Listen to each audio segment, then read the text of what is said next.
Today's Toy Spot, we are having a look at the DC Collectibles, Red Hood, and the Outlaws Arsenal.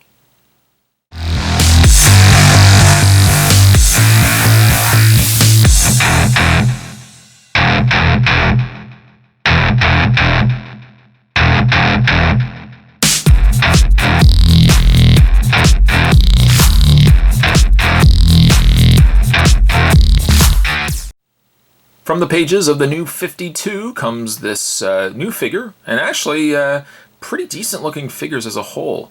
These have just arrived in comic book stores, or at least just arrived in the comic book store where I picked these up.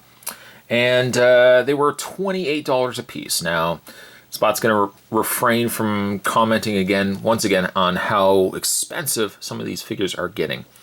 But $28, again, without a figure stand and whatnot, it does seem quite a lot. On the side of the package, sculpted by Derek Miller, there's a picture of Arsenal, the figure itself. And then on the back, the other three figures, I guess the other two figures are Starfire and Red Hood. Your read-up says, troubled as a youth and into adulthood, former Green Arrow protege Roy Harper now fights evil with Red Hood and the Outlaws. This new action figure is based on designs from his action-packed monthly comic book, and again, collect them all. Obviously, I think the one figure that people are probably all clamoring to get is the Red Hood figure, and Spot was actually lucky enough to get all three, so we're going to have a look at those individually. But what I am going to do, though, is take a break. I'm going to get this opened up, and when we come back, we're going to get a better look at Arsenal. There's more heading your way, guys. Don't go anywhere. Stay tuned. Arsenal will come with two accessories, one being his bow. And it's not as fragile as, for example, the Earth 2 Batman that we had to look at, where the Batarang taking it out of package was such a brittle piece of plastic that it broke off initially, taking it right out. The bow seems to have a little more durability, but yeah, I'd be very careful with the end pieces. Though the plastic seems a little more flexible, definitely still be very careful taking it out. Also, the one other piece that I thought definitely was going to break was the one other accessory, which was the arrow. And it kind of looks like it's a shocking, some sort of electrified arrow, just gauging that from the end of the arrow itself. But again, a little pliable. Not too pliable, though. Be careful taking it out of packaging. It does look as if the way his hands are positioned, that you can have him holding both the bow and the arrow. They fit into his hand very easily. Maybe not so much for the arrow, because the arrow is a little bit of a smaller piece. But you could probably even wedge it in between his fingers, his thumb and his finger. Just again, be very, very careful. But you can get something that looks like that. And he does seem to hold it fairly well. You could also probably have swapped it and put the bow in the one hand, but you can do either or. Just taking this out and taking off the bow. Arsenal definitely has an arsenal of arrows. He's got a whole back section here with all the arrows in the back here. None of them are removable, and kind of had hoped there was a section either in the back section of the back area where he's holding the arrows, or on the side, where you could have actually taken that other arrow, the standalone arrow that he came with, and put in there. But both areas are full. The back, I think, is more affixed than the side. The side really just is strapped to his belt area there, and that's the only thing that's attaching this side compartment. It gives it more of a sense that it's something that he is wearing versus it just being straight out molded into his leg. But it does move around a little bit when you're adjusting and moving the figure and whatnot. The face itself, and really the figure as a whole, pretty good. Face has a much more anime look to it, I think. A little more sloped, curved, more straight face. Funny enough, though, his hat that he's wearing is articulated. I don't know why.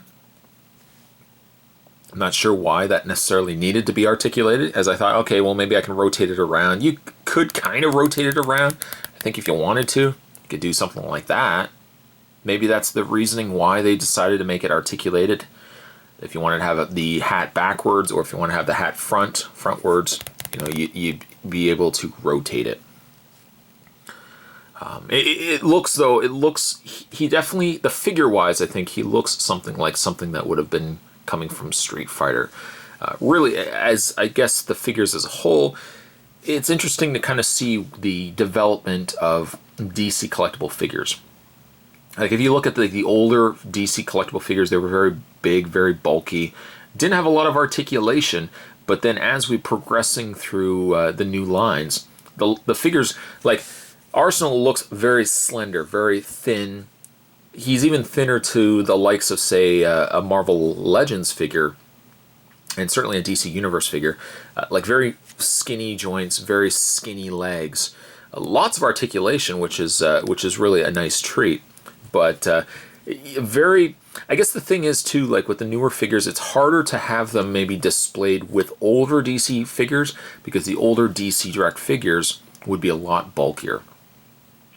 The paint is one of the nicest aspects to Arsenal.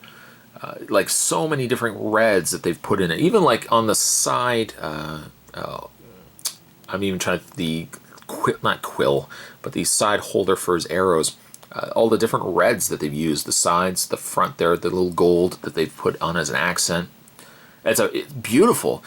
And also he's got this cranberry metallic red in the shin guards and knee guards of his boots. It's really a beautiful piece. Some tattoos on the side there. One tattoo says poison, which is a nice touch. Another tattoo on the other side. I don't know what actually that says. PTSA Dilla? Pasadil? I don't know. But some really nice tattoos, though. As for your articulation, well, again, as Spotted mentioned, Arsenal and some of the other figures from this line really super articulate. We've already discussed the articulation in the hat, which is, I guess, kind of neat, the fact that they would include that. He does have a ball joint in the head, which doesn't sadly have as much posability, or at least it's a little more stiff than the hat. But it does look like he would have a ball joint. Just, it's really, really hard to move the head. Shoulders are also on a hinge and socket joint, so they rotate out, rotate forward, rotate back, a swivel in the bicep, a single pin joint in the elbow. He has no articulation in the hand. It looks like it's just solely, they didn't, I guess, want to break up the sculpt on the glove, so there's no articulation in the hand. There appears to be no articulation either in the waist, but at least the legs are articulated both out, forward, and back. It looks as if he has a ball joint socket on the inner thigh area there. He has a single bend in the knee there, a swivel right at the boot, and it looks like a hinge joint, just a straight hinge joint in the foot. Is he a great figure? Yes. Is he really nicely painted? Absolutely. Is he worth $28? And that is, again, an ongoing trend I find with some of the DC collectible figures. They're great figures, don't get me wrong, but I don't know, $28 for something that doesn't come with a display stand. Aside from really his bow and the one arrow, he doesn't really come with a lot of accessories either. So you're paying for something that has been something that's considered, I guess, a higher-end collectible. And I guess the moment you start calling anything a higher-end collectible, you start charging more for it. It's not always, I'd say, the faults of the comic book stores, because the comic book stores also have, you know, their markup is based on what they're also buying their figures for. Some stores are obviously charging a lot more than other stores, but, you know, the same price of what they're paying should be probably the same for all the stores. So it's just really a matter of, you know, you could get a more inexpensive price, but it might only be like $1 or so either way. At the end of the day, $28 is still a really hard, steep price to be asking, especially when you start factoring that NECA Toys are producing high-quality figures for about $15 to $20. $28 for a DC figure is kind of steep. I really I would like to think that this figure could be more around a $16 to $18 price point. That could be justified a little bit more. $20 though, I think again is asking a little too much. And look at that. Sure enough, Spot said he wasn't going to talk about the price, and what did he end up doing? He was talking about the price. But I guess the price is the make it or break it for figures really as a whole. If the toy lines are dying off and less people are buying collectible figures, you could kind of start looking at it because it's the price. $28, that's a lot to ask. Arsenal is still a great looking figure and something that looks awesome on the shelf, but $20 is a bit hard to ask for. Still, for that reason though, and really excluding the price, and if I'm looking at just the figure as on his own, I'm going to give Arsenal an 8.5. He's really painted nice. He's a nice, sleek, slender looking figure versus some of the bulkier figures we've gotten in the past. He's a really well-rounded figure. Today's toy spot, we were having a look at the DC Collectibles Red Hood and the Outlaws. Looking today at Arsenal. Stay tuned, guys. Spot's going to have a look at the other two figures from this line as well. Those videos will be heading your way. Thanks for watching. I'll see you next time.